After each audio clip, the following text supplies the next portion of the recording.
J'ai fait la première séance de radio et là, le docteur, il me dit, à l'instant, le professeur, il me dit, c'est extraordinaire, ça réduit de moitié.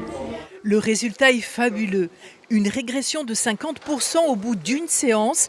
Pourtant, rien n'était gagné pour ce patient lorsqu'au début de l'année, suite à un protocole de dépistage colorectal, on lui diagnostique une tumeur.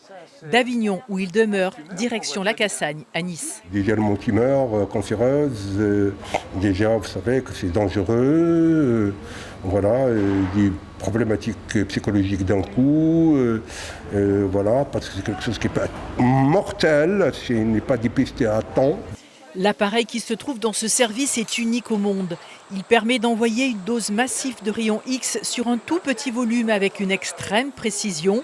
La tumeur se trouve stérilisée, guérie, sans aucun dégât sur les tissus sains autour. Ça permet d'éviter une opération chirurgicale avec des conséquences fonctionnelles potentielles, notamment sur la continence anale, etc.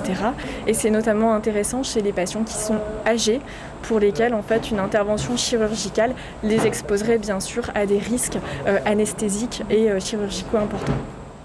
En août 1973, le professeur Gérard traitait son tout premier patient, mais il lui aura fallu attendre 50 ans pour convaincre ses pairs et offrir la preuve scientifique de l'efficacité du traitement.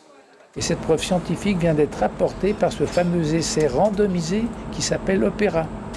Et on a démontré que quand on faisait que des rayons normaux, on avait 60% de succès et qu'on passait à 90% en rajoutant 3 séances d'appareil papillon.